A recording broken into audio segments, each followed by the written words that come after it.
പാച്ചിറ മാതാ English medium സ്കൂളിൽ മോഷണം. ചിങ്ങവനം പോലീസെത്തി അന്വേഷണം തുടങ്ങി.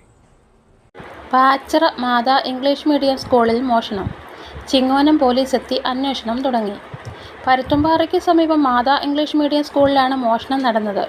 ഇന്ന് രാവിലെ പ്രധാന അധ്യാപിക സിസ്റ്റർ പാവനയാണ് സ്കൂളിൻ്റെ പൂട്ട് തകർന്നിരിക്കുന്നത് ആദ്യം കണ്ടത്. തുടർന്ന് ഓഫീസ് റൂമിൽ പ്രവേശിച്ചപ്പോൾ അതും തുറന്ന നിലയിൽ കണ്ടു. ഇവിടുത്തെ അലമാര കട്ടിയേറിയ ഉപകരണങ്ങൾ കൊണ്ട് കുത്തിപ്പൊളിച്ചു. അലമാരയിലെ ബ്ലൂടൂത്ത് സ്പീക്കർ നഷ്ടപ്പെട്ടിട്ടുണ്ട്. ചിലരുടെ വാട്ടർ ബോട്ടിലും ബാഗുകളും നഷ്ടപ്പെട്ടിട്ടുണ്ടെന്ന് പ്രധാന അധ്യാപിക സിസ്റ്റർ പാവന പറഞ്ഞു. സ്കൂളിൽ രാവിലെ ഞാൻ മഠത്തിൽ വരുമ്പോഴേ മഠത്തിൻ്റെ പുറത്തുള്ള 2 റൂം, അതായത് വിറക് വര, അത് തുറന്നു കിടക്കുന്ന കണ്ടുകൊണ്ട് കുത്തിപ്പൊട്ടിച്ചിരിക്കുന്നതായിട്ട് ഫീൽ ചെയ്തു. അപ്പോഴേ ഞാൻ ഓടി സ്കൂളിൽ വന്ന് നോക്കി. കാരണം അവിടുത്തെ തുറന്നിട്ടുണ്ടെങ്കിൽ മിക്കവാറും ഇവിടെ തുറന്നിട്ടുണ്ടോ എന്ന് അറിയാൻ വേണ്ടി ഞാനിവിടെ ഇതിന് മുമ്പും ഇവിടെ സംഭവിച്ചിട്ടുള്ളത് കൊണ്ട് ഞാനിവിടെ ഓടി വന്നു.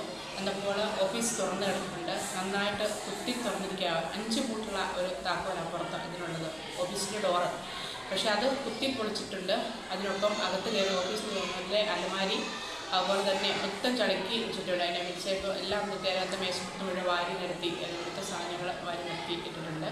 അതിനകത്തുനിന്ന് ഒരു ബ്ലൂടൂത്തിൻ്റെ ഒരു ഇതുണ്ടായിരുന്നു, സ്പീക്കർ അതുണ്ടായിരുന്നു, അത് പോയി.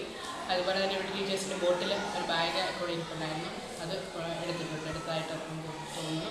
പിന്നെ മറ്റു സാധനങ്ങളൊന്നും വേറെ ഒന്നും കൊണ്ടുപോയിട്ടില്ല, കാരണം പൈസ ഇവിടെ ഇരിപ്പില്ലായിരുന്നു. മൊത്തം ഇങ്ങനെ മെസ്സാക്കിയിട്ടിട്ടുണ്ട് നമുക്ക് അറിയുള്ളൂ. ഇതിനു മുമ്പും കരിയോയിൽ ഒഴിച്ച് കഴിഞ്ഞ 2 ആഴ്ച മുമ്പ് നമ്മൾ പോലീസ് കേസ് കൊടുത്തിട്ടുണ്ടായിരുന്നു. ഇനി പുറത്ത് വരാന്തയിൽ കൂടെ കരിയോയിൽ ഒഴിച്ചിട്ടുണ്ടായിരുന്നു. അങ്ങനെ അത് കണ്ടുകൊണ്ടാണ് കേസ് കൊടുക്കുന്നത്. അതുപോലെ തന്നെ കഴിഞ്ഞ ജൂലൈയിലും ഇവിടെ ഇതുപോലെ തന്നെ ഈ ഡോറ് കുത്തിപ്പൊളിച്ച്, അതുപോലെ ഈ അലമാരി ഇത് തന്നെ കുത്തിപ്പൊളിച്ച് ഇതുപോലെ തന്നെ ഉള്ള സംഭവങ്ങൾ നടന്നിട്ടുണ്ട്. പല പ്രാവശ്യമായിട്ട് ഇവിടെ ഇങ്ങനെ നടക്കുന്ന ഒരു സംഭവമാണ്. സാമൂഹിക ദ്രോഹികൾ ഈ ഭാഗത്തുണ്ട് എന്നുള്ളത് ഉറപ്പാണ്. ഇതാണ് എനിക്ക് പറയാനുള്ളത്. 2 ആഴ്ച മുൻപ് സ്കൂൾ പെയിൻറ് ചെയ്തതിന് പിന്നാലെ സാമൂഹ്യ വിരുദ്ധർ ഇവിടെ കരിയോയിൽ ഒഴിച്ച് വികൃതമാക്കി. കഴിഞ്ഞ വർഷം ജൂലൈയിലും ഇവിടെ മോഷണശ്രമം നടന്നിരുന്നു. സ്കൂൾ അധികൃതരുടെ പരാതിയെ തുടർന്ന് ചിങ്ങവനം സ്റ്റേഷൻ ഓഫീസർ പ്രകാശിൻ്റെ നേതൃത്വത്തിലുള്ള പോലീസ് സ്ഥലത്തെത്തി അന്വേഷണം തുടങ്ങി. News bureau, Kottayam.